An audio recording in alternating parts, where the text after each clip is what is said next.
वंशे विभूषितकरान्नवनीरदाभात् पीताम्बरादरुणबिम्बफलाधरोष्ठा पुरणेन्दुसुन्दरमुखाद् दरविन्दनेत्रा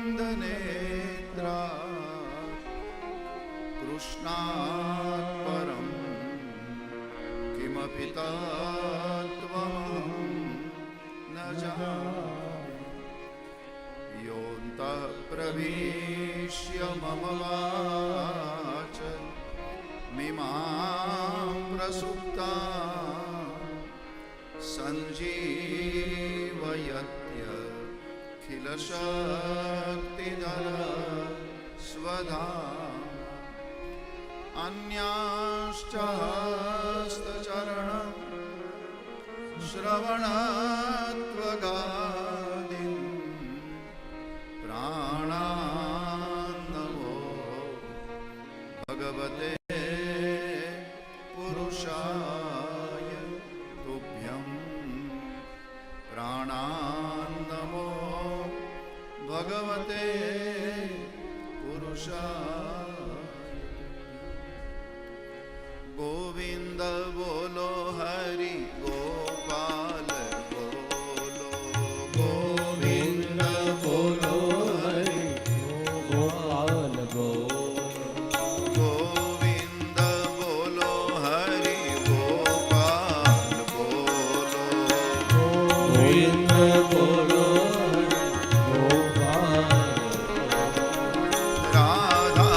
रमण हरि गोविंद बोलो राधा रमण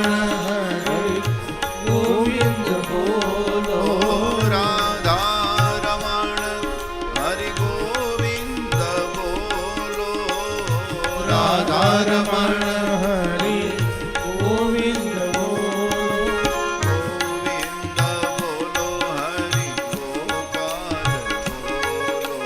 गोविंद बोलो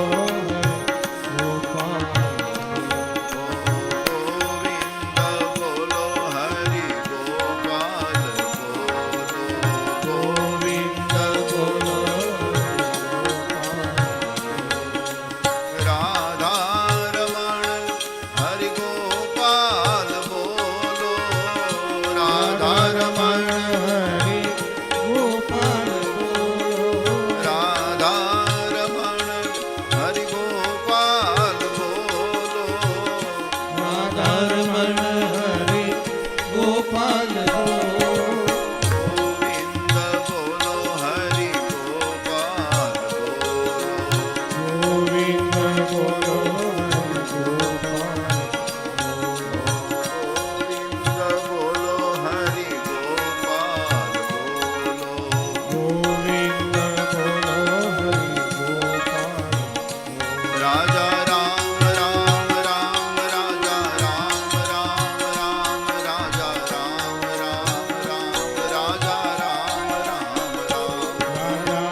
रामचंद्र भगवाननी जय, सद्गुरु भगवाननी जय, श्री गोवर्धन नाथनी जय, महाकाली मातनी जय। ओम नमः पार्वती पतये हर हर महादेव हर। यं प्रव्रजन्तमनुपेत मपेत कृत्यं द्वैपायनो विरह कातर आजुहा।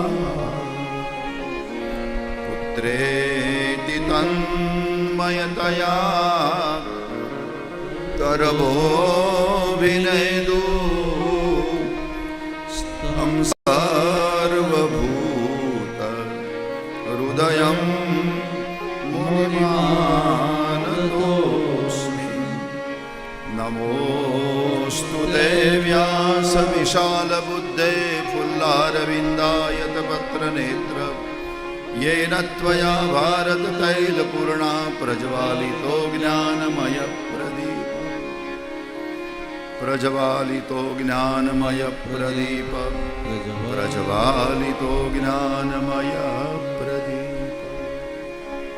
गुरुजीना नामनी हो माळा છે ડોકમાં ગુરુજીના નામની હો માળા છે ડોકમાં ગુરુજીના નામની હો માળા છે ડોકમાં ગુરુજીના નામની હો માળા છે ડોકમાં ખોટું બોલાય નહીં ખોટું લેવાય નહીં ખોટું બોલાય નહીં ખોટું લેવાય નહીં ખોટું બોલાય નહીં ખોટું લેવાય નહીં ખોટું બોલાય નહીં ખોટું લેવાય નહીં અવળું ચલાય નહીં હો માળા છે ડોકમાં અવળો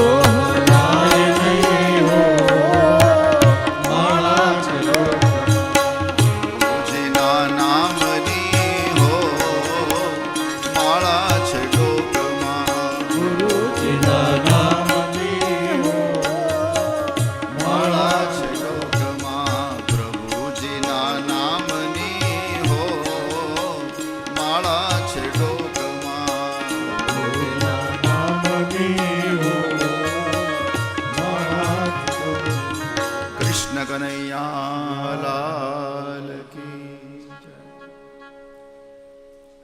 તો આપણે સવારની કથામાં ચર્ચા કરતા હતા કે ભાગવત ભક્તિ શાસ્ત્ર છે, પાપના માટે ઉપાય ભગવત ભજન છે, ભગવત કીર્તન છે. શ્રીમદ ભાગવતજીના બિલકુલ છેલ્લા શ્લોકમાં આ વાતનો ઉલ્લેખ પણ છે. નામ સંકીર્તનમ યસ્ય સર્વ પાપ પ્રણાશનમ પ્રણામો દુઃખ શમનમ સ્તન નમામિ હરિપરમ. આ સંસારમાં માનવને વધારેમાં વધારે પરેશાન કરતી બે વસ્તુ, એક કરેલા પાપ અને સંસારનું દુઃખ. આમાંથી જો આ સંસારમાં મને ને તમને કોઈ નિવૃત્ત કરી શકતું હોય તો એ કેવલ ભગવાનના નામનું કીર્તન છે. અને ભાગવતજીમાં એની વિશદ ચર્ચા કરવામાં આવી છે. નરકનું યદિ કોઈને સ્થાન, નરકમાં યદિ જીવ જાય તો એ પાપનું કારણ છે. રાજા પરીક્ષિતે આ પ્રશ્ન પણ કર્યો છે. જ્યારે ભગવાન સુખદેવજીએ બધા ભૂગોળ ખગોળનું વર્ણન કર્યું એ વખતે થોડીક નરકની ચર્ચા કરી છે. રાજા પરીક્ષિતને એમ થયું નરકમાં તો બહુ યાતના હોય. રાજા પરીક્ષિતે પૂછ્યું, બાબા નરકથી છૂટવા માટે ઉપાય કયો છે? બોલે નરકથી છૂટવા માટે રાજા પોતાની જાતને નિષ્પાપ બનાવવી પડે. રાજા થોડો ગભરાયો, ચહેરા ઉપર ચહેરો વાંચી ગયા સુખદેવજી. સુખદેવજીએ કહ્યું, રાજા ગભરા નહીં, પાપ થાય તો પ્રાયશ્ચિત કરવું. પણ પ્રાયશ્ચિતની જ્યારે વાત આવી ત્યારે રાજા પરીક્ષિતે કહ્યું કે બાબા પ્રાયશ્ચિત તો પછી હાથીના સ્નાન જેવું થયું.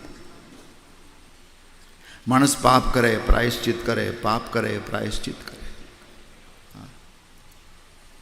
ગંગાજી પાપને ધોવે છે, ગંગાજી. પણ જો ખરેખર આવું હોય તો માણસ આખું વર્ષ પાપ કરે અને છેલ્લે હરિદ્વારની ટિકિટ કઢાવી લે એટલે આખા વર્ષના કરેલા પાપ ધોવાઈ જાય. આ તો પાપ કરવાની માણસને પ્રેરણા મળી શકે. પ્રાયશ્ચિત એ પાપનો ઉપાય નથી. શ્રીમદ ભાગવત રાજા માણસે પાપ ન થાય એવું કરવું. અને પાપનું મૂળ કારણ છે અજ્ઞાન. અજ્ઞાન માણસ પાસે પાપ કરાવે અને અજ્ઞાનને દૂર કરવા માટે માણસમાં જ્ઞાનની જરૂર છે. માણસમાં થોડી સમજણ આવી જાય ને પાપ અટકી જાય. મહાપુરુષોનો એક મત છે કે જ્ઞાન અગ્નિમાં પાપ બળે છે. જ્ઞાનાગ્નિ, જ્ઞાનના અગ્નિમાં પાપ બળે, પણ થોડીક મુશ્કેલી એમાં મહાપુરુષો બતાવે કે ભાઈ મૂળિયા રહી જાય છે. જ્ઞાન અગ્નિ પાપને બાળી નાખે પણ પેલા મૂળ રહી જાય. બોલે અત્યારે પેલું દવા આવી ને કે ભાઈ આપણે નીંદવાની જરૂર ન પડે, તમે દવા છાંટી દો એટલે 2 મહિના ઘાસ ઉગે નહીં, પણ એ 2 જ મહિના ન ઉગે, પણ પછી એને અનુકૂળતા આવી જાય એટલે પાછો કોંટો કાઢે. એવી રીતે જ્ઞાન અગ્નિમાં પાપ બળે છે પણ મૂળ રહી જાય છે. એના કરતાં રાજા ભક્તિ 100 ગણી શ્રેષ્ઠ છે. ભગવાનનું ભજન કરતો વ્યક્તિ પોતાના પાપથી નિવૃત્ત થઈ શકે અને એ વાતને સિદ્ધ કરવા માટે પછી ભક્તિની બધી કથાઓ કરી છે. આ અજામિલ નામનો બ્રાહ્મણ કેટલો પાપી હતો. આટલા મોટા મોટા પાપ, આમ તો કર્મકાંડી વિદ્વાન બ્રાહ્મણ બતાવ્યો છે શ્રીમદ ભાગવત. હવન હોમ પૂજા પાઠ કરનારો બ્રાહ્મણ, પણ ઉલટાનો સંગ થયો, ઘરમાં જ કુસંગ થયો. કુસંગથી માણસના જીવનમાં કેટલું પરિવર્તન આવે એનું આ દ્રષ્ટાંત છે.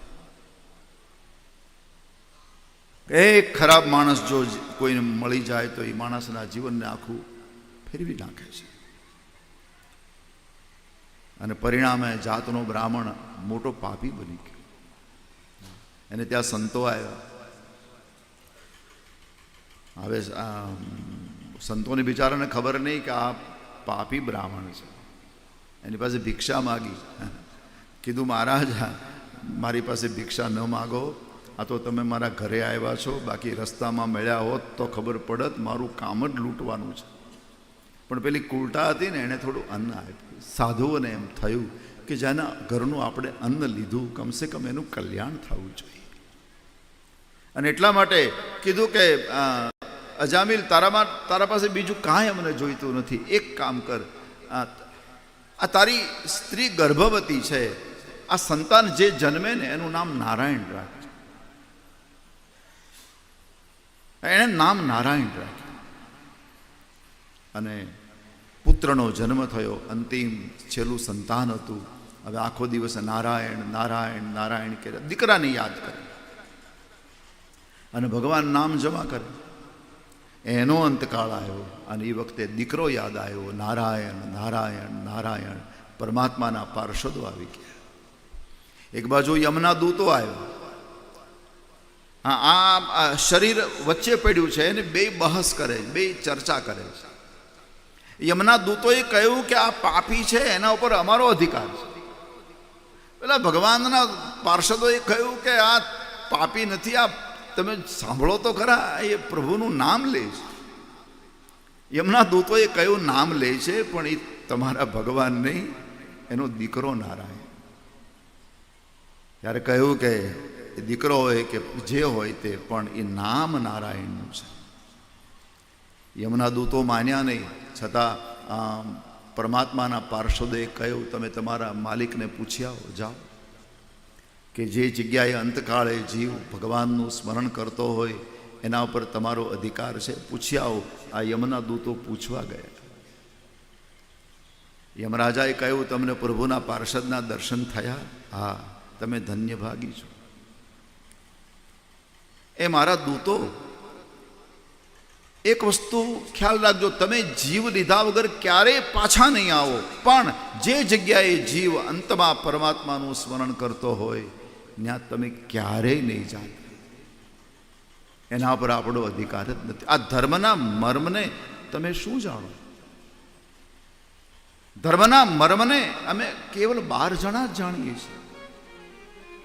શ્રીમદ ભાગવતજીમાં બહુ સુંદર લિસ્ટ આપ્યું છે ધર્મના મર્મને. સ્વયંભુ નારદ શંભુ, ધર્મના સંપૂર્ણ મર્મ અથવા તો સંપૂર્ણ ધર્મને બ્રહ્મા જાણે છે. નારદજી જાણે છે, ભગવાન શિવ જાણે છે, આ સનત કુમારો જાણે છે, ભગવાન કપિલ જાણે છે, મનુ મહારાજ જાણે છે, પ્રહલાદજી જાણે છે, જનક મહારાજ જાણે. આ નામ બહાર આવ્યા છે ભાગવતમાં. પ્રહલાદો, જનકો, ભીષ્મ જાણે છે, બલિરાજા જાણે છે સંપૂર્ણ ધર્મને, વૈયાસકી ભગવાન સુખદેવ જાણે છે, અને યમરાજ કહે છે હું જાણું છું ધર્મના મર્મને. એટલે બધી ભક્તિમય કથાઓ છે, પાપને બાળવા માટે પરમાત્માનું ભજન. અને ત્યારબાદ ભક્તિમય કથા કહેવા માટે પ્રહલાદજીની કથા કરી છે. સાધુ પુષ્ટમ મહારાજ હરેશ્ચરિતમદ્ભુતમ યદ ભાગવત મહાત્મ્યમ ભગવદ ભક્તિ વિવર્ધન. એ રાજન, હું તને એક એવી કથા સંભળાવું જે ભાગવતનું મહાત્મ છે, જે કથા સાંભળવાથી માનવના હૃદયમાં ભક્તિનો વધારો થાય છે. સપ્તમસ્કંદની કથા એ ભાગવતનું મહાત્મ છે. પરમાત્માની પ્રાપ્તિના ઘણા બધા સાધનો છે. એમાં નારદજી એવું કહ્યું છે કે ગોપ્ય કામાદ ભયાત કંસો દ્વેષાત ચૈદ્યા દયો નૃપા.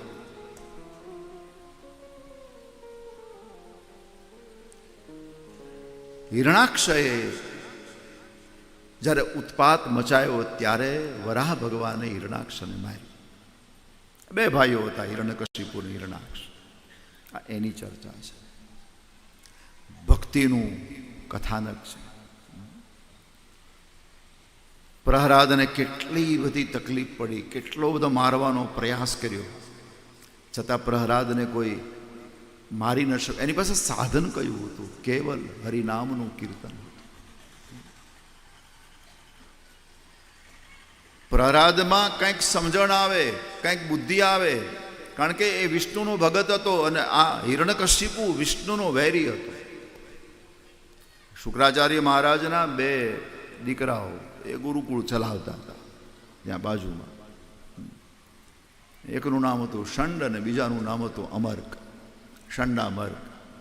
એને કહ્યું કે આ વિષ્ણુ કરે છે, આને લઈ જાઓ ગુરુકુળમાં અને આ બધું ભૂલાવી દો, સારું કંઈક ભણાવો. એ મારા વેરીનું નામ લે છે અને વિષ્ણુની બુદ્ધિ અત્યારે સ્થિર નથી. આ હિરણ્યકશિપુનું બયાન છે. પરમાત્મા તો, ભગવાન તો સમાન હોવા જોઈએ. એ અત્યારે વિષમ બન્યા છે. દેવતાઓનું કાર્ય કરવા માટે એ રાક્ષસોને મારે છે. એટલે એના હાથમાં આ જગતનું, આ બ્રહ્માંડનું શાસન હવે ન સોંપાય. વિષ્ણુમાં છોકર મત આવી ગઈ છે. લ્યો, આ હિરણ્યકશિપુએ કહ્યું. અને એનો આ મારો છોકરો એનું નામ લે છે, એનું ભજન કરે છે. આટલું બધું ભૂલાવી ગયો. શંડામર્ક એને લઈ ગયા ગુરુકુળમાં, એકાદ મહિનો ભણાયો. શંડામર્કને એમ થયું કે જો અમે આને મહારાજ પાસે લઈ જઈએ અને આ કંઈક સારો પાઠ બોલી બતાવે તો મહારાજ અમને ઇનામ આપે. એટલે લાવ્યા, બહુ પ્રેમથી ગોદમાં બેસાડ્યો પ્રહલાદને. અને હિરણ્યકશિપુએ પૂછ્યું, બેટા ગુરુદેવે કંઈ પાઠ શીખ્યા? બોલે હા, ઘણા શીખ્યા. બેટા એકાદો કોઈ પાઠ બોલીશ? હા. ત્યારે પ્રહલાદે કીધું, પિતાજી, હા, હિત્વાત્મપાતમ ગ્રહમંધકૂપ વનમ ગતો યદ્ધરિમાશ્રયે. એ પિતાજી, આ સંસાર આંધળા કૂવા જેવો છે, આમાંથી બહાર નીકળો. હિત્વાત્મપાતમ ગ્રહમંધકૂપમ. અને પિતાજી, આ તમારી અવસ્થા પ્રમાણે તમને કહું તો વનમ ગતો, તમે વનમાં જઈ અને ભગવાન વિષ્ણુનું ભજન કરો. અરે છોકરાને ગોદમાંથી ફેંકી જ દીધું. તમે આને આવું શીખવાડ્યું છે? મેં તમને આવું શીખવાડવાનું કીધું તું? શંડામર્ક કે આવું અમને પોતાને આવડતું નથી. આ ક્યાંથી શીખ્યો એ ખબર નહીં. નમત પ્રણીતમ ન પર પ્રણીતમ સુતો વદત્યેષ દેવેન્દ્ર શત્રુ. આ ઇન્દ્ર શત્રુ અમને આવડતું નથી, અમારા ગુરુકુળમાં કોઈને આવડતું નથી. નૈસર્ગિકીયમ મતિરસ્ય રાજન નિયચ્છ મન્યો કદદાસ્મ. એ નૈસર્ગિક બોલે છે. જાઓ બધું આ બોલાવી દો, હવે આવું ન બોલે, હવે જો આવું બોલશે તો હું તમને સજા કરીશ. પાછા લઈ ગયા. વળી એકાદ મહિનો પાછું ભણાવીને ગાંઠ વળાવ્યો. જો ગયા વખતે બોલ્યો ને એવું બોલતો જ નહીં. આ વખતે સારું કાંઈક બોલજે. હા, લાવ્યા. થોડો પ્રેમ જાગ્યો, પાછો ગોદમાં બેસાડ્યો. હા બેટા, હા ગયા વખતે બોલ્યા ને એવું કાંઈ નહીં બોલતો. હા હા, ગુરુદેવે જે શીખવાડ્યું હોય ને એ બોલ. ત્યારે એણે કીધું, પિતાજી, ભગવાનની, વિષ્ણુ ભગવાનની ભક્તિના 9 પ્રકાર છે. સંડામર્કે વિચાર કર્યો, પાછી પનોતી બેઠી. શ્રવણમ કીર્તનમ વિષ્ણુ સ્મરણમ પાદસેવનમ. એ પિતાજી, ભગવાનની ભક્તિના 9 પ્રકાર છે. પછી હિરણ્યકશ્યપુને નક્કી થયું કે આ છોકરો કાંઈ સુધરે એમ નથી, અને પછી એને મારવાના પ્રયાસો. ખૂબ પ્રયાસો. પર્વતના ઉપરથી ફેંક્યો, પાણીમાં ડૂબાડ્યો, ઝેર આપ્યું, સર્પની સાથે એની કોટડીમાં રાખ્યો, સર્પ ડંખ કરાવ્યા, પણ છતાં એને કોઈ મારી ન શક્યું. અને એક દિવસ વિશાળ સભા બેઠી હતી, અને સભામાં પ્રહલાદે પ્રવેશ કર્યો. અને જેવો પ્રવેશ કર્યો એટલે હિરણ્યકશ્યપોએ પ્રહલાદને કીધું, એ પ્રહલાદ, આ તને વારવાર બચાવનારો છે કોણ? બોલે, મારો ભગવાન. બોલે, રહે જ ક્યાં? બોલે, જગતના અણુ અણુમાં. અને બરાબર સામે થાંભલો હતો એક પથ્થરનો. ઘણા કહે ને લોખંડનો નહોતો, પથ્થરનો હતો. એ પથ્થરનો સ્તંભ. અને હિરણ્યકશ્યપુએ કહ્યું, આમાં છે? પ્રહલાદે કીધું, એમાંય છે. અને આ એમ સમજી ગયો આમાં જ છે. એટલે એના સેવકોને કહ્યું, થાંભલાને આમ આજુબાજુ અગ્નિ પેટાવો અને એને સળગાવો, એને લાલ કરી દો. એ પથ્થર લાલ થઈ ગયો, આટલો અગ્નિ પેટાય. અને પછી પ્રહલાદને કહ્યું, તારો પરમાત્મા તને બોલાવે, જો આમાં તારો પરમાત્મા હોય તો એને આલિંગન આપી દે. અને પ્રહલાદ ડગલા ભરવા લાગ્યો. ભગવાન નરસિંહ પ્રગટવાની તૈયારી કરવા લાગ્યા. બ્રહ્મા, ઇન્દ્ર, વરુણ, યમ, કુબેર, દિક્પાલો વિમાનો લઈ અને પ્રભુની સ્તુતિ કરવા માટે આવ્યો. પણ જ્યાં પ્રહલાદજી નજીક ગયા ને એટલે અગ્નિ લાગ્યો. પ્રહલાદને એમ થયું કે આજ મારું મોત છે. આ ધગધગતો થાંભલો મને જીવતો નહીં રહેવા દે. આજ મારું મૃત્યુ છે. હું શું કરું?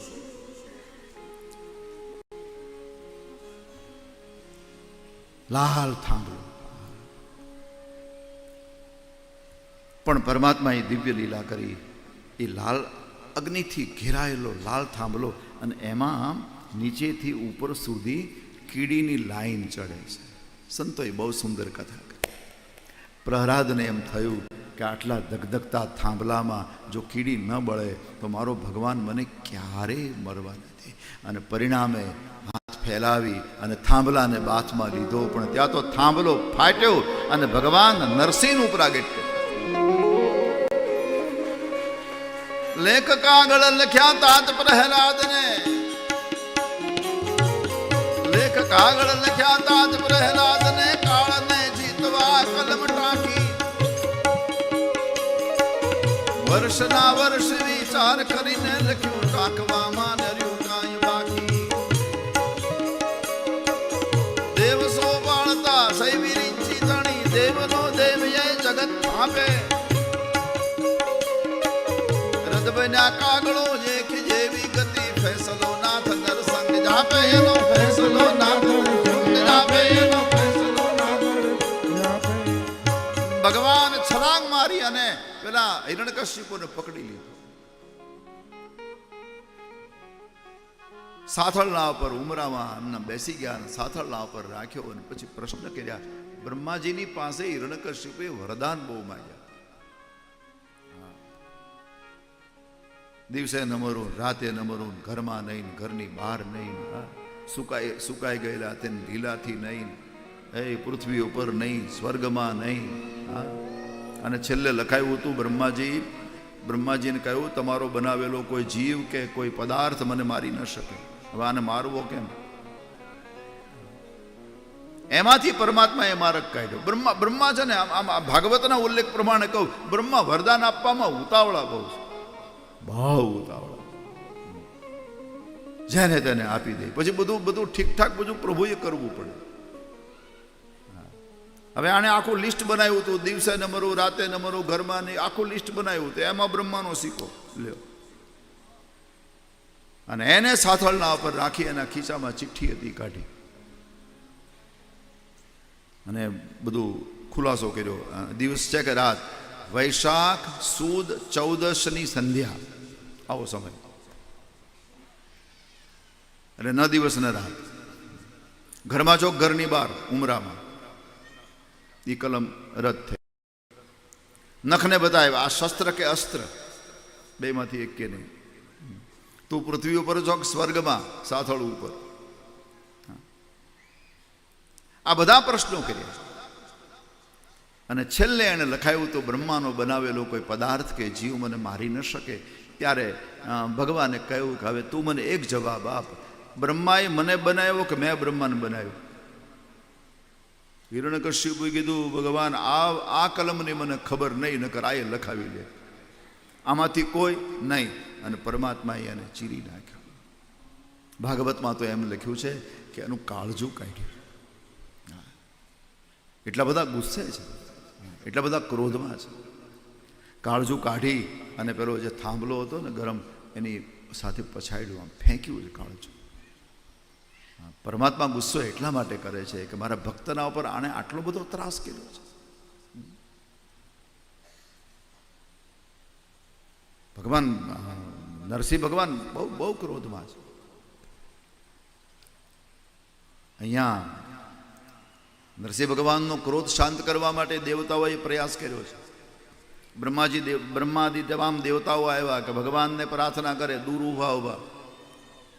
બ્રહ્માજી નજીક બહુ નથી આવતા. બ્રહ્માજીને ખબર કે આ વરદાન મેં આપ્યું હતું અને અત્યારે જો એ મારી ભૂલ થઈ છે ને ભગવાન મને એકાદી લાત મારી દે તો આ બધા દેવતાઓની વચ્ચે હું બેઇજ્જત થઈશ, એટલે દૂરથી પ્રાર્થના કરે. આખી લક્ષ્મીજીને કહ્યું કે તમારા સ્વામી ક્રોધમાં બહુ છે, તમારું માને, તમે જાઓ ને, શાંત કરો ને. લક્ષ્મીજી આવ્યા, જોયું તો ભગવાન નરસિંહ. લક્ષ્મીજી કે મારો ધણી આ છે, આ ધણી છે મારો. એ તો કેટલા સુંદર છે વિષ્ણુ ભગવાન, શાંતાકારમ ભુજગશયનમ પદ્મનાભમ સુરેશમ. આવો હોય, માથું સિંહનું, શરીર નરનું. બોલે દેવી એણે અવતાર લીધો છે અત્યારે લીલા કરવા માટે, આ નરસિંહ અવતાર છે, તમે જાઓ. ત્યારે લક્ષ્મીજીએ કહ્યું કે નાથ, હું તમારી પત્ની લક્ષ્મી બોલું છું, આપ શાંત થાઓ. ભગવાન નરસિંહે ક્રોધમાં કીધું આ સંસારમાં મારી કોઈ પત્ની છે જ નહીં, જાઓ. લક્ષ્મી વિચાર કરે કમાલ છે. પણ પછી બ્રહ્માજીએ પ્રહલાદને થોડો ધક્કો માર્યો. પેલા નાના બાળકને કીધું તું જા. જેવો પ્રહલાદ સામે આવ્યો એટલે પ્રેમ જાગે. પ્રેમ જાગે ને એટલે ક્રોધ જતો રહે. અને પ્રહલાદને ઉઠાયો છે. ઉઠાવી અને ભગવાન નરસિંહ પ્રહલાદને જીભથી ચાટવા લાગ્યા. પશુને જેના પર પ્રેમ જાગે અને જીભથી ચાટે. અને ધીરે ધીરે ધીરે ભગવાન નરસિંહે પોતાનો ક્રોધ શાંત કર્યો અને પ્રહલાદે ભગવાનની સ્તુતિ કરી છે. બ્રહ્માદય સુરગણા મુનયોથ સિદ્ધા સત્વૈકતાન મતયો વચસામ પ્રવાહે નારાધિતુમ પુરુણે રધુનાપી પિપ્રો કિમ તોષ્ટુમર્હતિ સમે હરિરુગ્ર એ પરમાત્મા બ્રહ્મા જેવા સમર્થ દેવતાઓ, બ્રહ્માદિ મોટા મોટા દેવતાઓ પણ પ્રભુ તમને વાણીથી રાજી નથી કરી શકતા.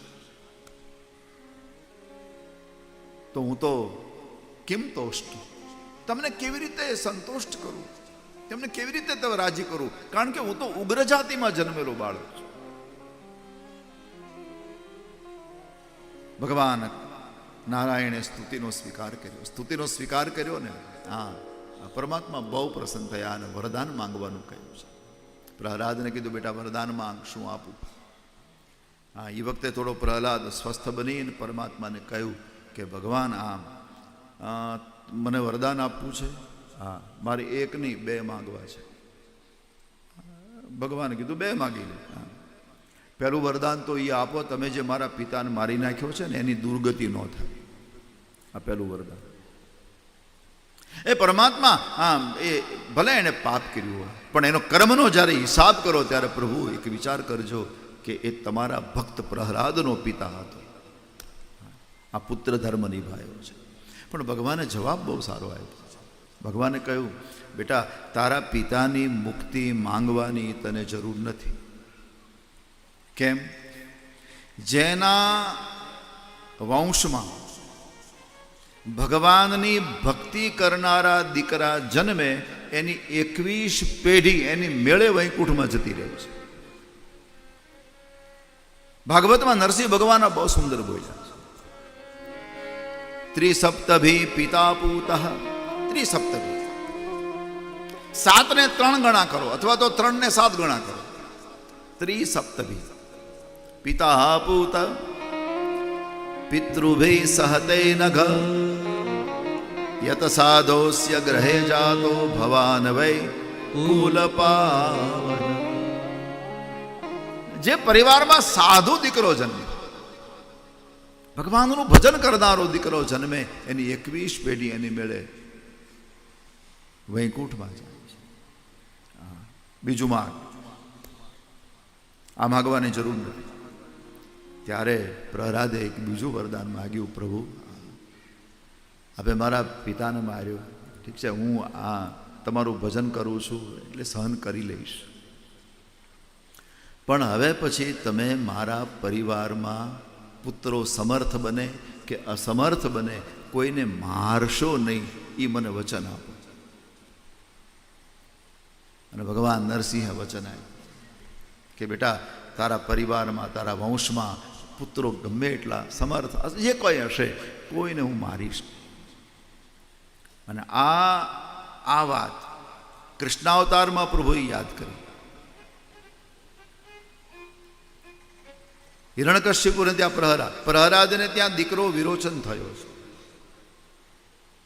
વિરોચનને ત્યાં બલિરાજા, બલિને બાંધ્યો. તમે જોજો, માર્યો નથી, પ્રહાર નથી કર્યો, એની હારે પ્રેમ કર્યો છે, કારણ કે પ્રહલાદનો વંશ છે. અને બલિને ત્યાં દીકરો બાણાસુર થયો છે. એ બાણાસુર શંકરનો ભગત હતો. શિવજીની ઉપાસના એવી કરી, આ ઓખારણની કથામાં બધી જ ચર્ચા શ્રીમદ ભાગવતમાં છે. જ્યારે અનિરુદ્ધને કેદ કર્યા, હું તમને બહુ સંક્ષિપ્તમાં કહું છું, એ અનિરુદ્ધને કેદ કર્યા ત્યારે ભગવાન સેનાપતિ બનીને, ભગવાનની એક સેના હતી ચતુરંગીની, એ સેનાના સેનાપતિ અનિરુદ્ધ હતા. હવે એ કેદ થયા છે. એક અક્ષોહિણી હતી, એક અક્ષોહિણી જે મહાભારતમાં કૌરવના પક્ષમાં હતી. ભગવાનની સેના, દ્વારકાની સેના. હા, સેના તો ભગવાને રાખતા હતા. હા, એટલે સેનાપતિ બનીને ગયા. એ વખતે બાણાસુરને ખબર પડી કે કૃષ્ણ મારી સામે યુદ્ધ કરવા સેના લઈને આવ્યા છે. એણે ભગવાન શંકરને પ્રાર્થના કરી અને ભગવાન શંકર પણ પિનાક નામનું ધનુષ્ય ધારણ કરી કૃષ્ણ ભગવાનની સામે યુદ્ધ કરવા આવ્યા.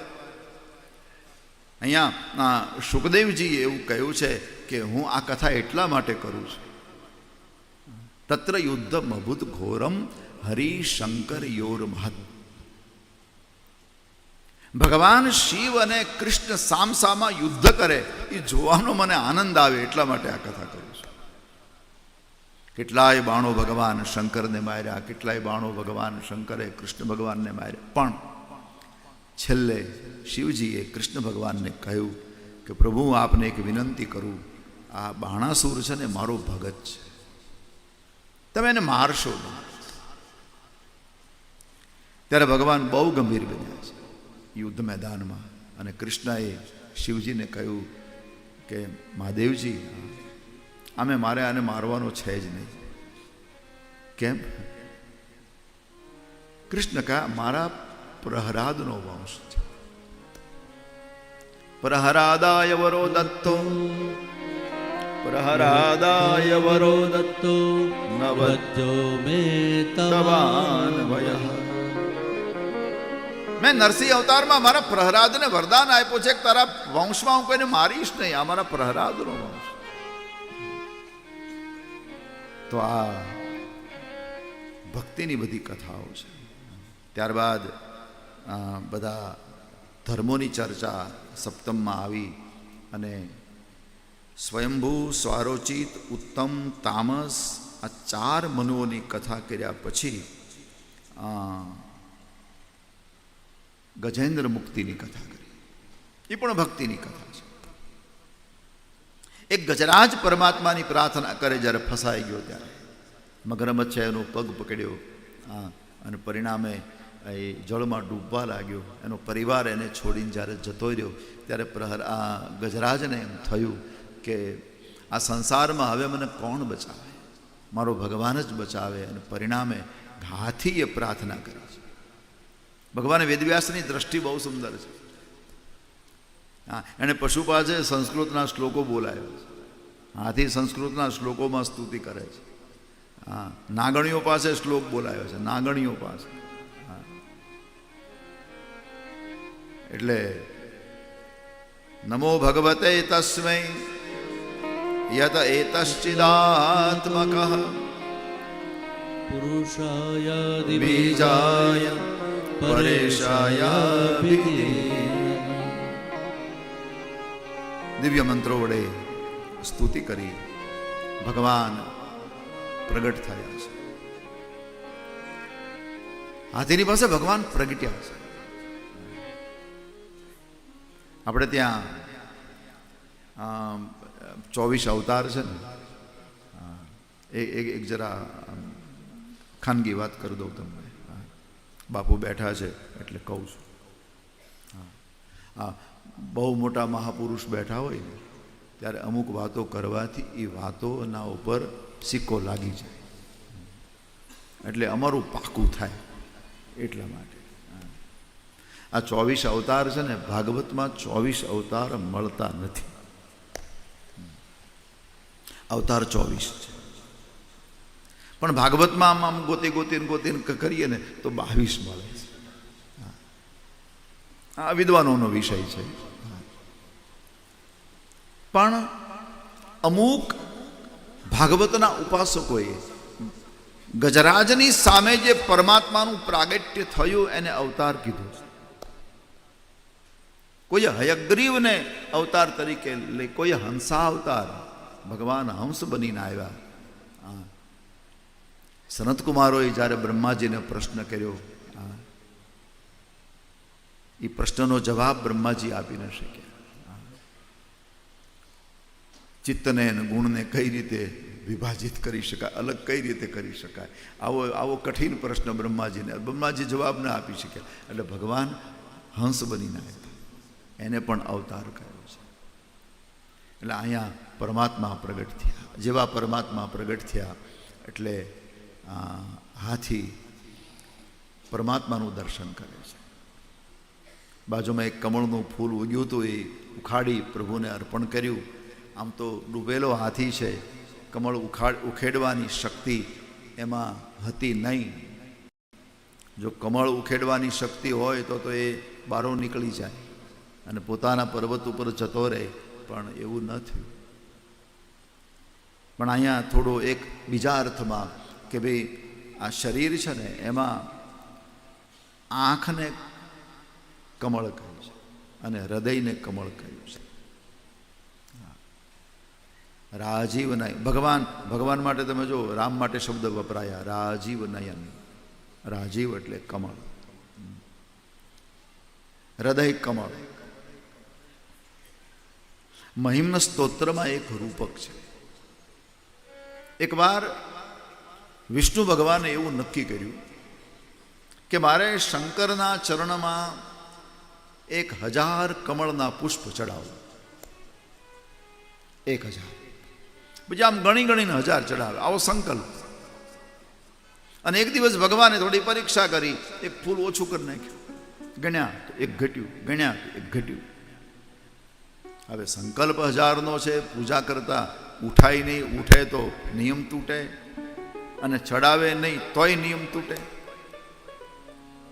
અને એ વખતે પુષ્પદંતે લખ્યું છે કે વિષ્ણુ ભગવાને પોતાની આંખ કાઢી નાખી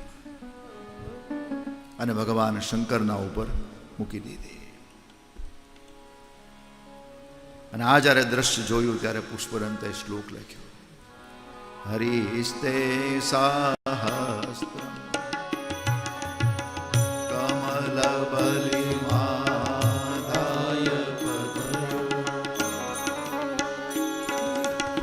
યદે. પંકજભાઈ નીકળવું છે, પંકજભાઈ નીકળવું છે. અરે વાહ, 1 મિનિટ ઉભા રહો. આ બધો ખીલાવડથી અમારો ઝાલાવાડિયા પરિવાર આવ્યો છે અને આનો પરિચય મારે એ આપવાનો કે તમે જે અત્યારે કથા સાંભળો છો એનું નિમિત્ત આ ઝાલાવાડિયા પરિવાર ખીલાવડ એ બન્યા છે. આ પંકજભાઈ ને પ્રદીપભાઈ ને આ બધા ભાઈઓને લઈને મારી પાસે ધરમપુર આવ્યા. મને કે દાદા આપણે મોટી મૌનપરીમાં કથા કરવાની છે, બસ આટલો જ પરી છે. આમ તો ઝાલાવાડિયા પરિવાર છે, કુટુંબ છે. તમને બધાને ખૂબ ખૂબ આશીર્વાદ છે. બાપુનો આશીર્વાદ છે, અહીંયા ગિરનારી બાપુ બેઠા એમનો આશીર્વાદ છે, અને મારો આશીર્વાદ છે. જય શ્રી કૃષ્ણ.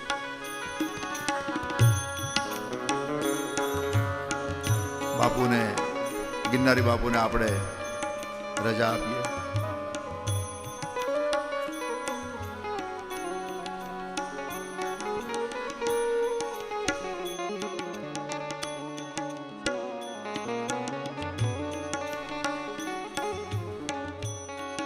બાપુને પણ મને તો નવાઈ લાગી, બાપુ આટલું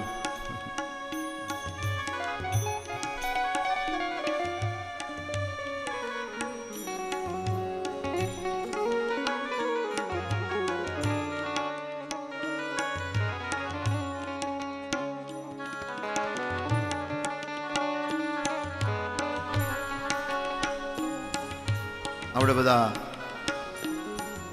મુક્તાનંદ બાપુને બહુ ભાવથી, બહુ પ્રેમથી વિદાય કરીએ.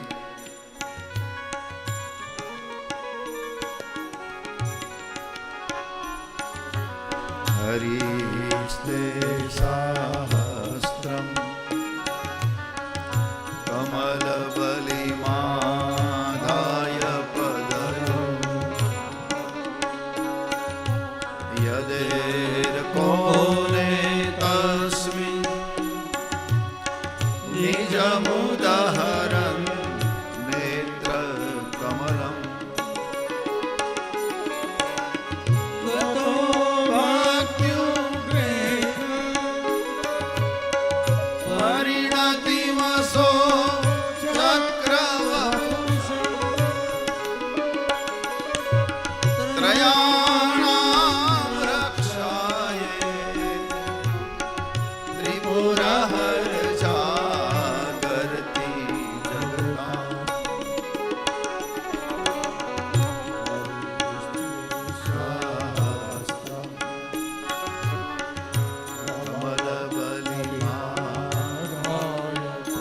ભગવાન વિષ્ણુએ આંખ કાઢી નાખી અને ભગવાન શંકરના ઉપર મૂકી દીધી. ભગવાન શંકર પ્રગટ થઈ ગયા આમાં કઈ એવું લખ્યું નથી કે ભગવાન શંકરે વિષ્ણુ ભગવાનને કીધું માગો હું તમને શું આપું, એવું કઈ નથી. પણ પ્રગટ થઈ અને એની પાસે એક ચક્ર હતું, સુદર્શન. આ વિષ્ણુ ભગવાન સુદર્શન ચક્ર રાખે એ આવ્યું ક્યાંથી? શંકર ભગવાને આપ્યું. અને ભગવાન વિષ્ણુને કીધું મહારાજ આ ચક્ર તમે રાખો. એટલે વિષ્ણુ ભગવાને કીધું પણ મારે જરૂર શું છે? ત્યારે ભગવાન શિવે કીધું કે મહારાજ તમારે 3 ભુવનની રક્ષા કરવાની છે. ત્રયાણામ રક્ષાય ત્રિપુર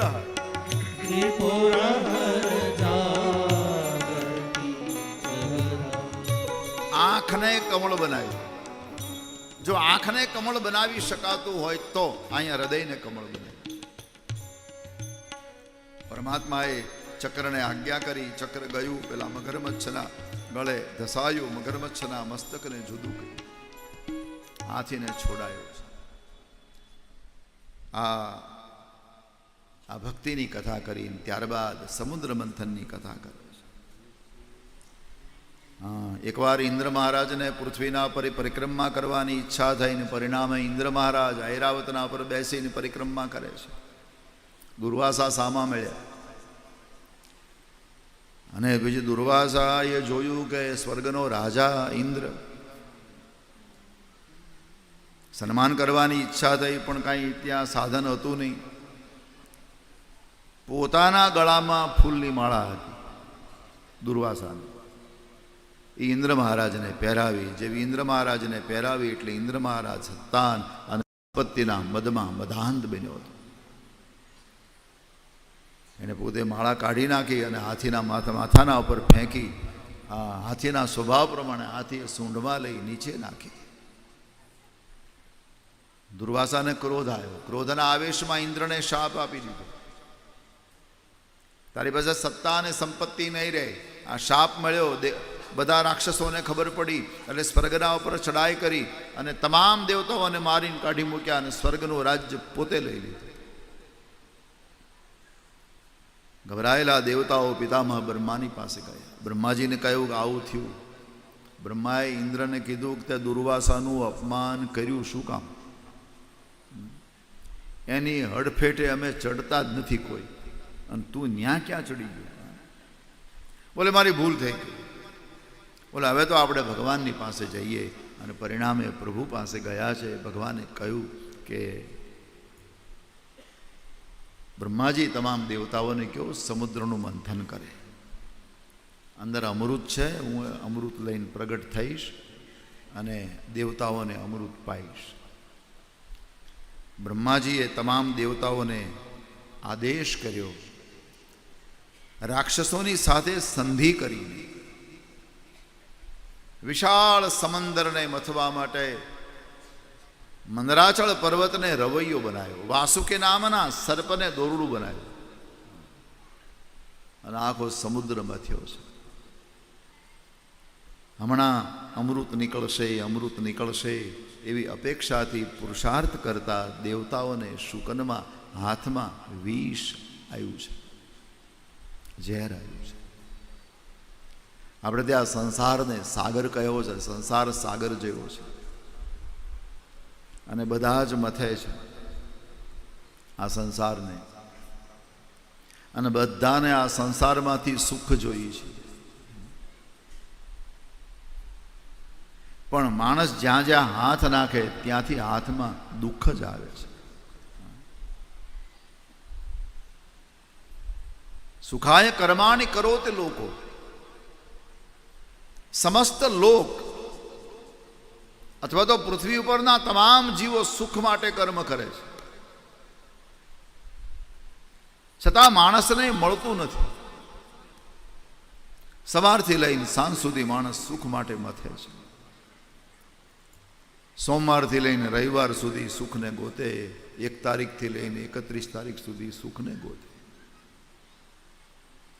સમજણ આવે ત્યારથી લઈ અને સ્મશાન યાત્રા નીકળે ત્યાં સુધી માણસ સુખને ગોતે, છતાં માણસને સુખ મળતું નથી.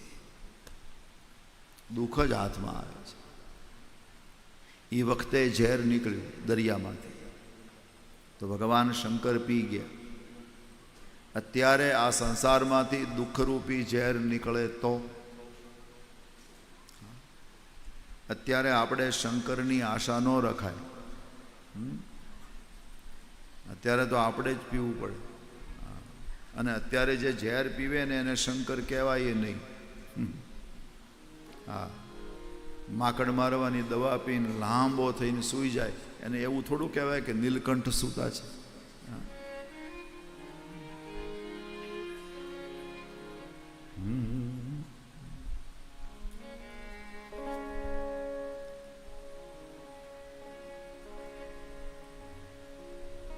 વિષ નીકળ્યું છે અને ભગવાન શંકરની પ્રાર્થના કરી કે ભગવાન જ્યારે જ્યારે દેવતાઓ પર કંઈ વિપત્તિ આવી ત્યારે તમે એનો ઉપાય કર્યો છે. આ વિષ આવ્યું છે અને ભગવાન શંકરજી વિષ પી ગયા છે. ત્યારબાદ કામધેનુ, ચૈશ્રવા, અશ્વ, ઐરાવત, કૌસ્તુભમણિ, અપ્સરા, પારિજાત, લક્ષ્મીજી, વારુણી, મદિરા, શંખ, ચંદ્રમા અને અંતમાં 14મા નંબરમાં ધન્વંતરી આવ્યો છે. હવે અમૃતનો કુંભ લઈને આવ્યો. આમ પ્રગટ થયા એટલે બધાએ મહેનત પડતી મૂકી અને દોડી અને અમૃતનો કુંભ જૂટવી લીધો. ભગવાનને એમ થયું આ તો અમૃતનો સ્વભાવ ને પ્રભાવ અમર બનાવવાનો, આ રાક્ષસો પી જાય તો અમર બની જશે. એટલે પરિણામે એ અટકે, આ અમૃત પિતા અટકે એટલા માટે પ્રભુએ દિવ્ય લીલા કરી. ધન્વંતરીમાંથી સીધા મોહિની બની. ભગવાનના જે અવતાર થયા એમાં ટૂંકા સમયમાં જે અવતારો થયા એ આ 3.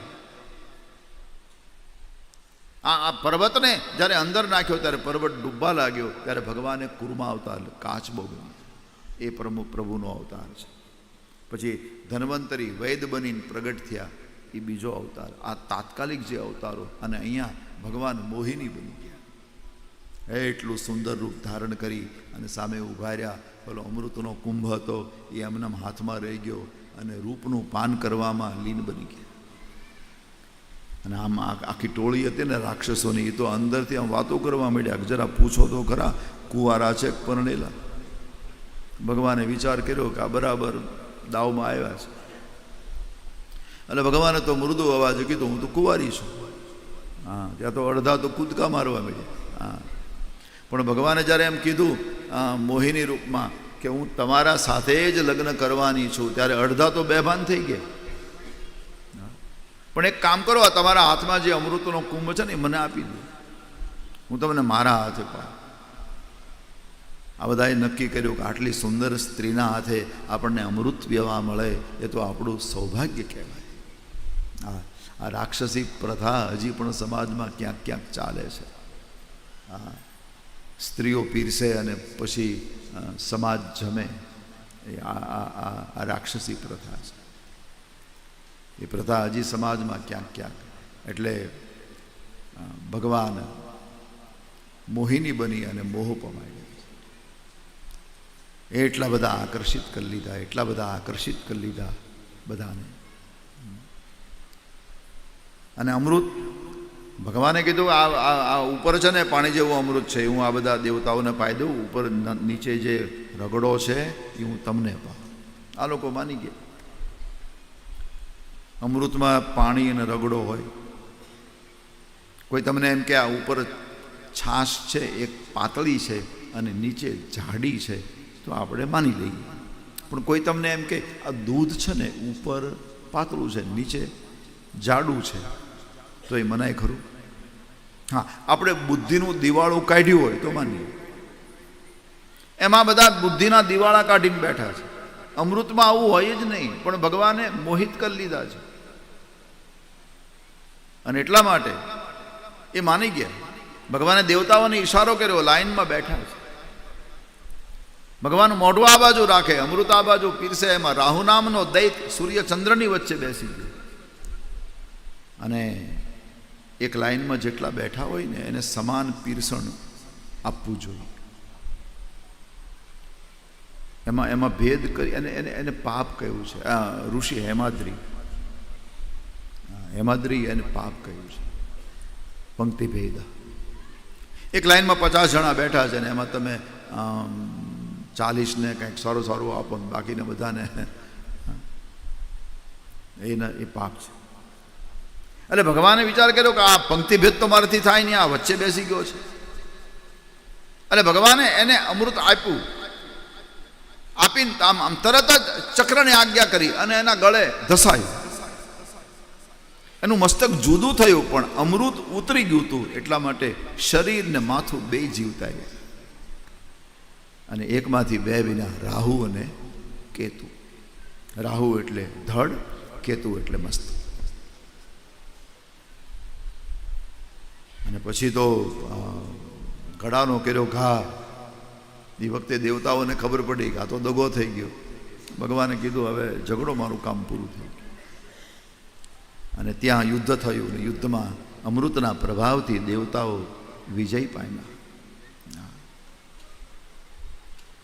અમૃતનો પ્રભાવ છે દેવતાઓને, એટલે એનો બધાનો વિજય થયો. અને પછી તો આ રાક્ષસો કંટાળી હારી અને એના ગુરુદેવ પાસે ગયા. શુક્રાચાર્ય મહારાજને કીધું કે મહારાજ આ અમારું સ્વર્ગ અમને પાછું મળે એવું કાંઈ. એટલે શુક્રાચાર્ય મહારાજે યજ્ઞ કરાયો. આ યજ્ઞનું ફળ લઈ અને આ તમામ રાક્ષસો ગયા અને પાછા દેવતાઓને પાડ્યા. પછી તો આ ટોળી હતી ને રાક્ષસોની, એનો મુખ્યો હતો બલિરાજા. બલિરાજાએ શુક્રાચાર્યને કહ્યું કે આપણને કાયદેસર ઇન્દ્રપદ મળે એટલા માટે ઉપાય ખરો?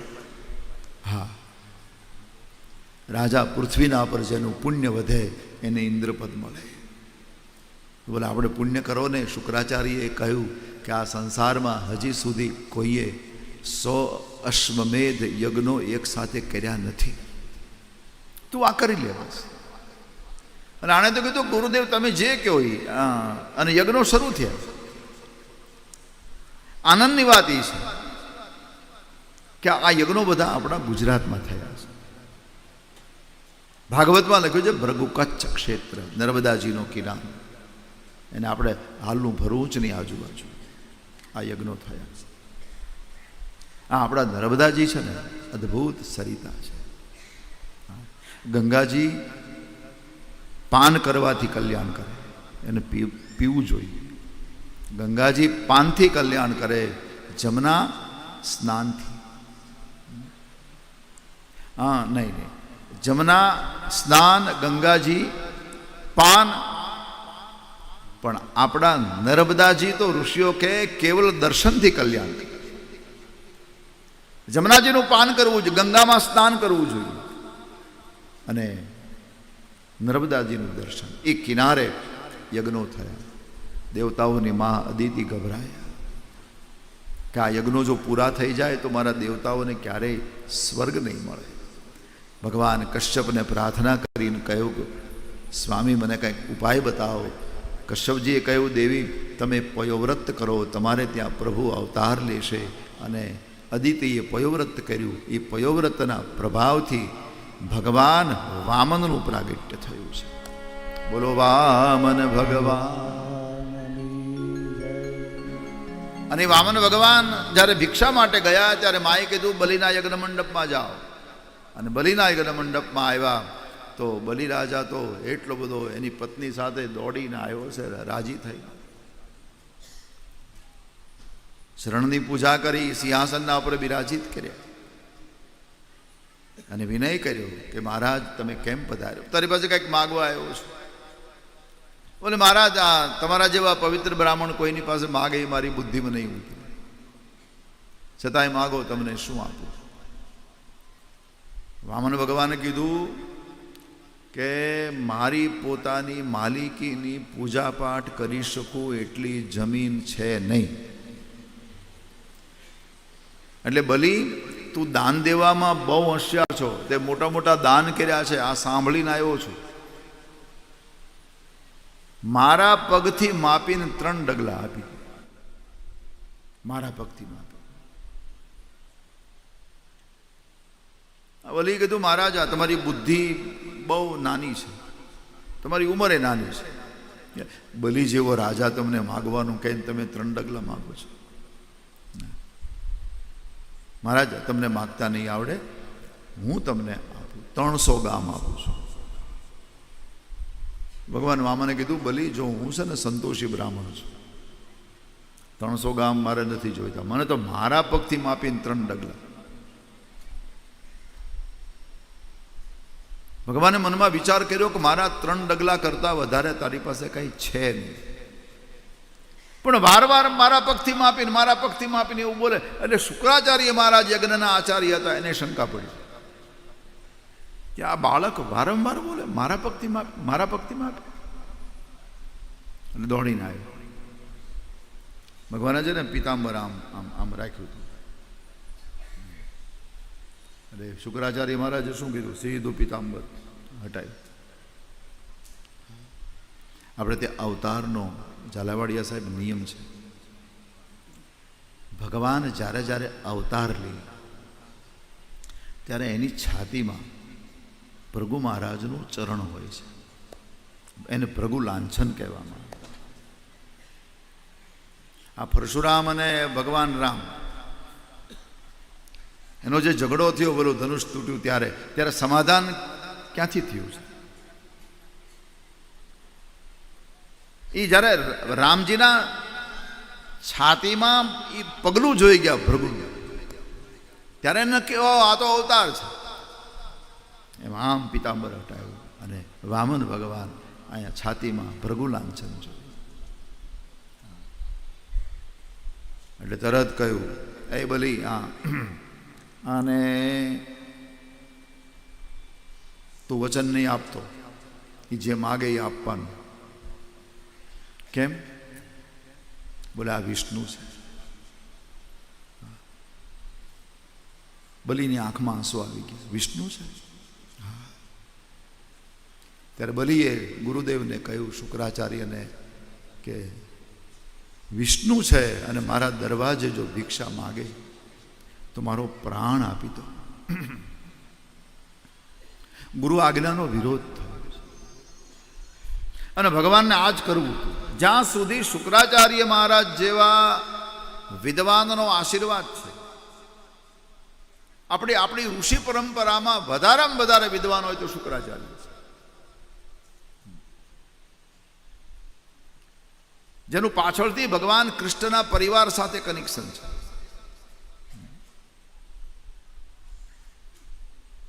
અતિ વિદ્વાન છે.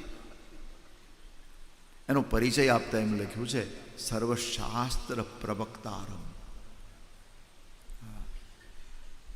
એ બધા જ શાસ્ત્રના અભ્યાસો છે.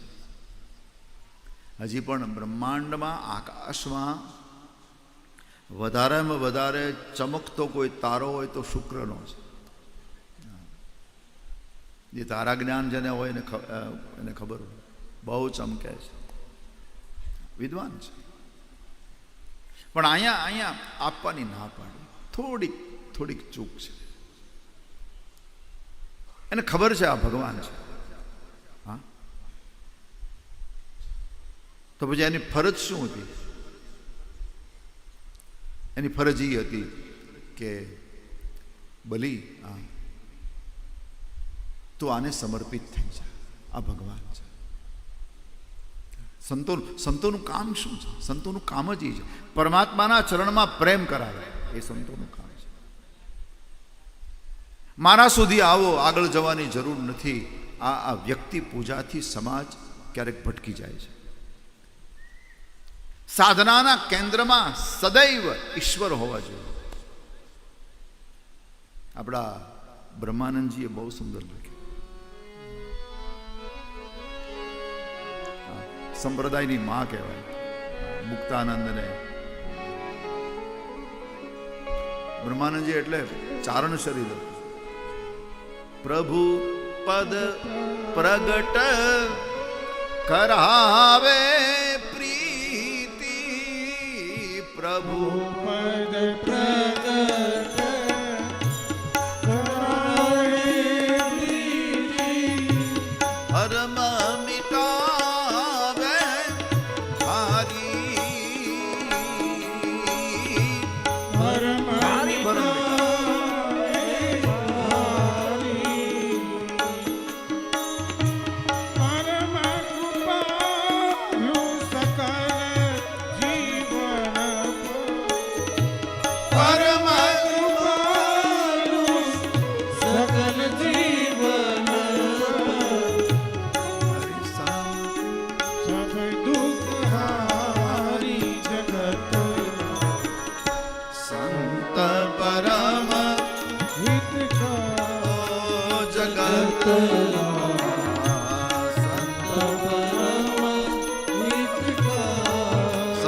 કયું કામ છે? પ્રભુ પદ પ્રગટ કરાવે પ્રીતિ, ભગવાનના ચરણમાં પ્રેમ કરાવે. આને સાચો સંત કહે. શુક્રાચાર્ય મહારાજે ઈશ્વર છે ને ખબર છે તો દેવાની ના પડે. મહાપુરુષો એમ કહે કે શુક્રાચાર્ય મહારાજને બીક લાગી હશે કે આ જો વામન ભગવાન બલિ પાસેથી બધું લઈ લે તો આવતી ગુરુ પૂનમે મારું શું થાય. આ વિચાર આવ્યો વખતે ભગવાને સંકલ્પ કર્યો. શુક્રાચાર્ય મહારાજ ભ્રમર બની એ જારીમાં બેઠા, દર્ભની સળી નાખી, આંખ ફૂટી ગઈ, એકાક્ષી બન્યા. શુક્રાચાર્યના આંખ એક છે.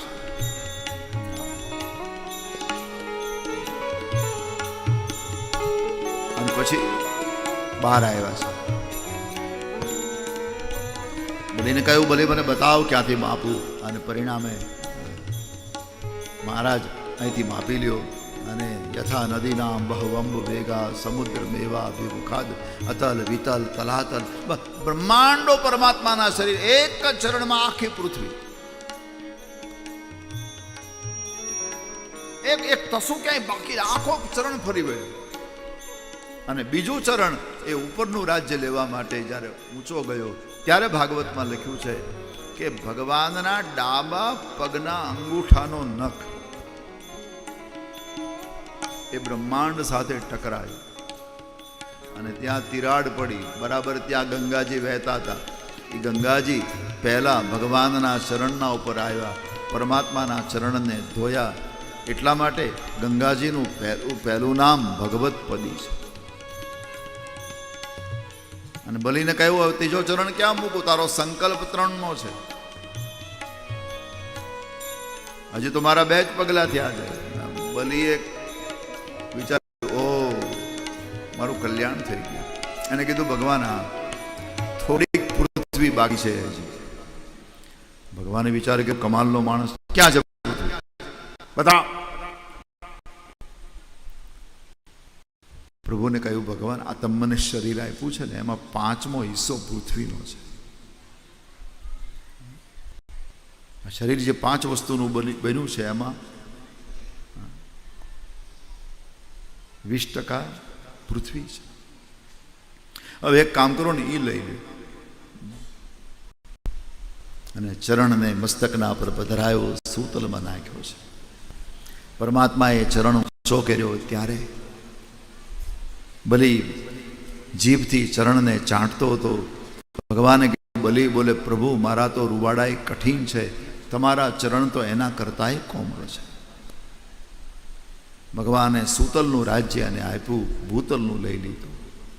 ભાગવતમાં તો બહુ સુંદર સુંદર કથાઓ છે. પણ ઘણી વખત એવું થાય કે બધી કથાઓને પૂરેપૂરો ન્યાય નથી આપી શકાતો. તો અહીંથી અહીંયા તો 2 ટાઈમ કથા છે. હું 2 ટાઈમ કથા બહુ ઓછી આપું છું. હા, અત્યારે તો એક શું ચાલ્યું ને કે ભાઈ 1 ટાઈમ કથા. હા, 1 ટાઈમ 3.5-4 કલાક 1 ટાઈમ ખેંચી લઈ. પણ આ ભાઈઓનો ઝાલાવાડિયા પરિવારનો આગ્રહ હતો કે અમારે 2 વખત કથા કરવી. બાકી બહુ 2 વખત નથી આપતો. પણ 2 વખત કથા જ્યારે થાય ને ત્યારે થોડો કથાનો વિસ્તાર થઈ શકે. 1 વખત કથા જ્યારે 1 જ ટાઈમ કથા હોય તો કથાને બહુ એ કરવું પડે, બહુ એ કરવું પડે. અહીંયા થોડી વિસ્તારથી કથા કરી છતાં પણ અમુક એવા પ્રસંગો છે જેને તમારે બહુ સંક્ષેપ કરવા પડે, બહુ સંક્ષેપ કરવા.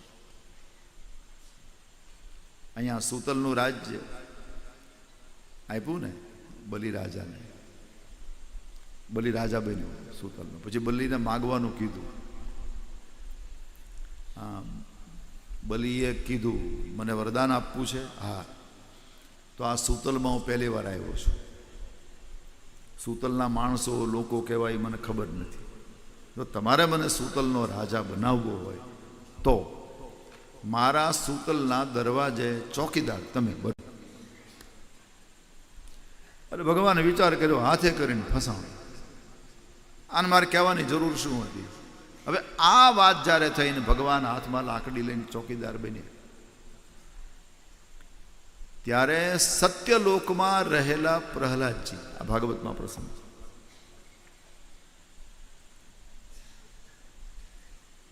પ્રહલાદજીને એમ થયું કે મારા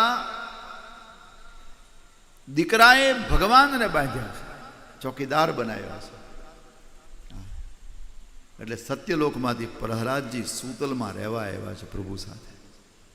આવી કથા છે. આખીર લક્ષ્મીજી રક્ષા બાંધી અને પરમાત્માને છોડાવી ગયા. મત્સ્યાવતારનું ચરિત્ર કરી અને અષ્ટમને વિરામ આપ્યો. નવમમાં ઈશાનું કથા છે. મનવંતરાણી સર્વાણી ત્વયોક્તાની શ્રુતાની મે વીર્યાનંદ વીર્યસ્ય હરેસ્તત્ર કૃતાની ચ મરીચીર મનસસ્ય જગને તસ્ય કશ્યપ દાક્ષાયણામ તતોદિત્યામ વિવસ્વાન ભવત સુત. મનવંતરની અમને કથા સંભળાવી, હવે અમને ઈશાનું કથા સંભળાવી. ભાગવતજીનો 9મો સ્કંદ છે ને, ઈશાનું કથા છે. ઈશાનું કથા એટલે એમાં સ્વયં ભગવાન ઈશ્વર પ્રવેશ કરીને કામ કરે તો જ થાય, બાકી માણસના હાથની કોઈ વાત નથી. આ જ કથાને રામકથા કહી છે. આ જ કથામાં ભગવાન રામનું પ્રાગટ્ય થાય છે. ત્વયોક્તાની શ્રુતાની મેં. બાબા હવે અમને ઈશાનું કથા સંભળાવો. જો ભાગવતમાં રામકથા બહુ ઓછી છે, બહુ ઓછી. હા, જો તમને કહું ખાલી 2 અધ્યાયમાં છે. હા, ભાગવતની રામકથા અડધો કલાકનો ચાલે. હા, એટલી કથા છે. પણ ભાગવતમાં રામના વડીલોની કથા વધારે છે, પૂર્વજોની કથા.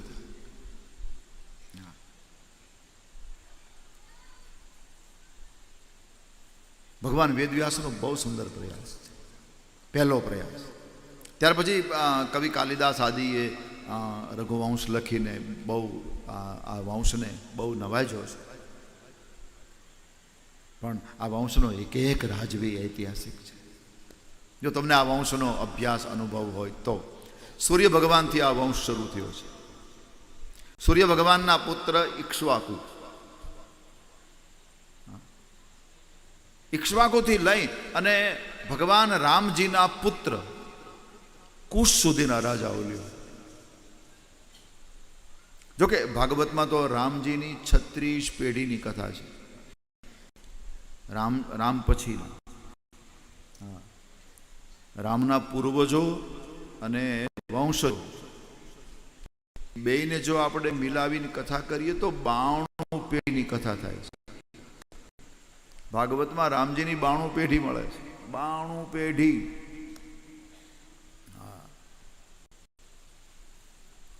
અને દુર્ભાગ્ય છે ભારતનું કે ભારતના એક રાજકીય પક્ષે સુપ્રીમમાં એફિડેવિટ કરી છે કે રામ હતા જ નહીં. અને એ એફિડેવિટ આપણે સુપ્રીમ કોર્ટે પણ સ્વીકાર કર્યો. 92 પેઢી મળે છે. રામના અસ્તિત્વને જ્યારે હિન્દુસ્તાનમાં, ભારતમાં લોકો નકારે ત્યારે દુઃખ બહુ થાય, બહુ દુઃખ થાય.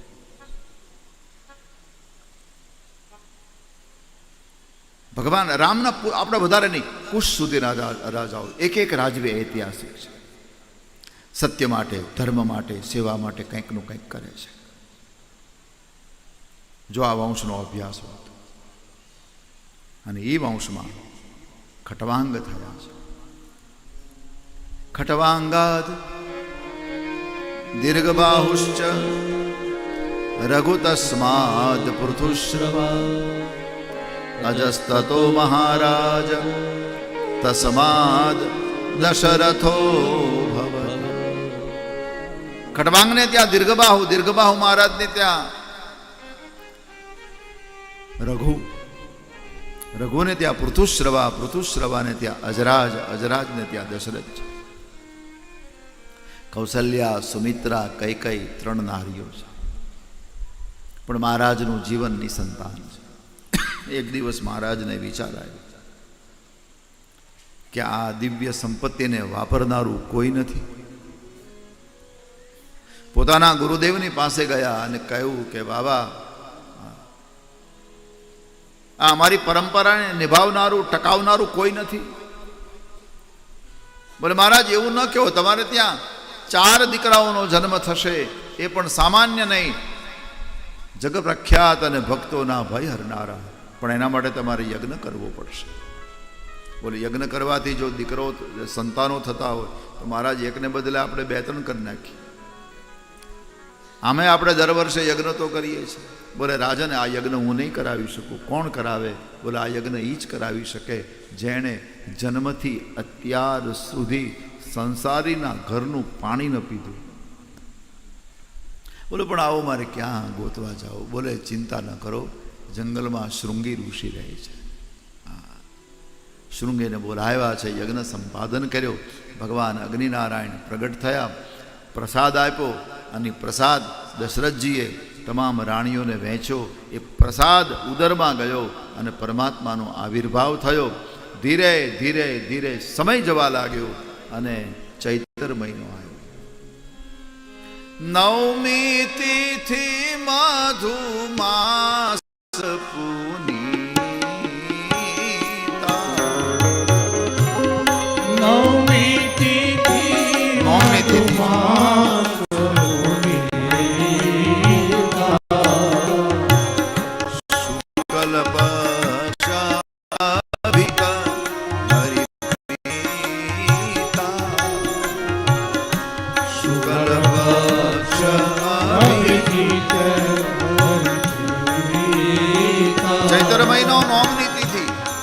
અભિજીત મુહૂર્ત બ્રહ્માંડમાં શોભે છે.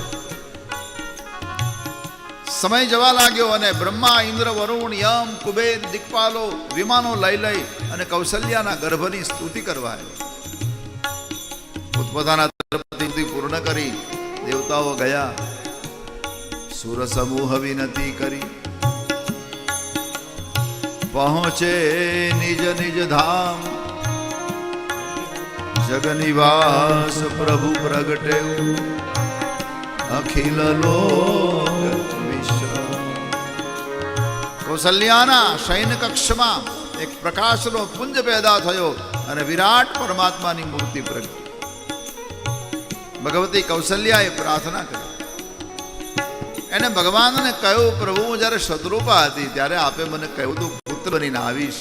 આ પુત્ર છો કે પિતા એ જ સમજાતું નથી.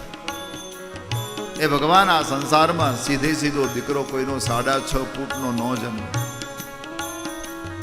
અયોધ્યામાં બધાને ખબર પડશે કે ત્યાં 6.5 ફૂટનો દીકરો કોઈ માનશે? ભગવાન આ માનવ લીલાનો આનંદ લેવો હોય તો આ બાળક બની જાય. ભગવાન બાળક બની રડવા લાગ્યા. આજુબાજુના મહેલોમાં અવાજ ગયો રડવાનો.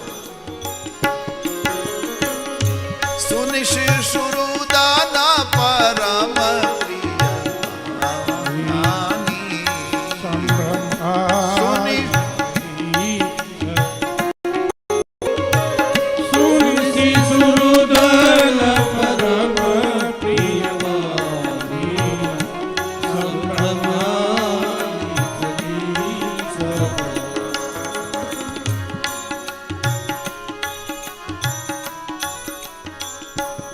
રાણીઓ બધી દોડતી આવી. કરોડો કામને શર્માવે એવી મૂર્તિ. દાસીઓને કહ્યું, જાઓ જલ્દી મહારાજને સમાચાર આપો. મહારાજજી રાહ જોઈને જ બેઠા હતા. દશરથજીને સમાચાર આપ્યા. મહારાજ ધન્ય ભયો. શું થયું? બોલે તમારે ત્યાં પુત્રનો જન્મ થયો. આ પુત્ર જન્મના સમાચાર સાંભળી દશરથજીને શું થયું? આનંદ, પરમાનંદ, સાનંદ, સચ્ચિદાનંદ નહીં. આમાંનો એક પણ શબ્દ નહીં. રામાયણમાં ઓર શબ્દ. દશરથ પુત્ર જન્મ સુનિતા મારો બ્રહ્મા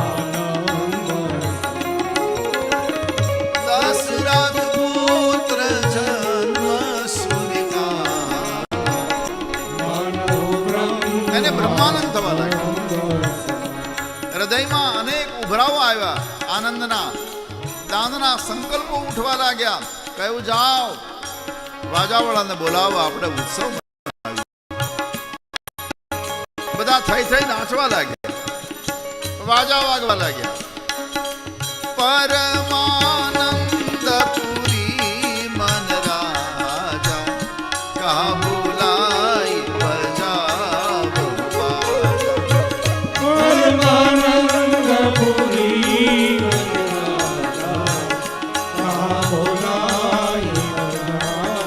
તમામના મુખમાંથી ભગવાનના નામનો જય જયકાર નીકળવા લાગ્યો. આપણે પણ બધા જય જયકાર કરીએ બડે ભાવ અને શ્રદ્ધાથી. બોલીએ રાજા રામચંદ્ર ભગવાનની, અયોધ્યાનાથની, સરયુ મૈયા કી, ચારો ભૈયા ઓમ નમઃ પાર્વતી પતયે હર હર મહાદેવ.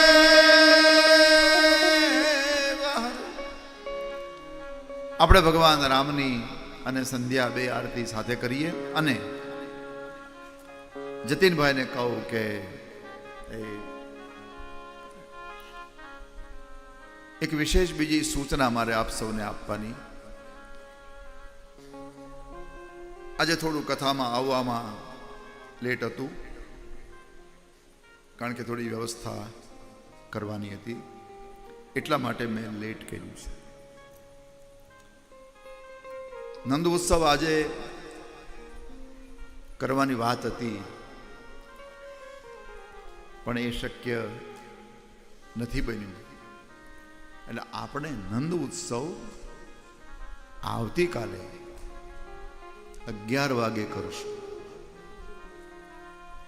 એટલે આજ માટે મેં તમને ગઈકાલે આમંત્રણ આપ્યું હતું, પણ આજ પાછું બીજું આમંત્રણ આપું કે આવતીકાલે 11 વાગે આપણે નંદ ઘેરે આનંદ ભયો જય કનૈયા લાલ કી. આ ઝાલાવાડિયા પરિવાર તરફથી, વ્યક્તિગત મારા તરફ, બધા તરફથી આપ સૌને પુનઃ એકવાર નંદ ઉત્સવનો લાભ લેવાનું અમારું બધાનું સાદર આમંત્રણ છે. બોલો રામ કૃષ્ણ કનૈયા લાલ. આવતીકાલે સવારે 9 વાગે ફરી મળીએ. બધાને જય શ્રી કૃષ્ણ.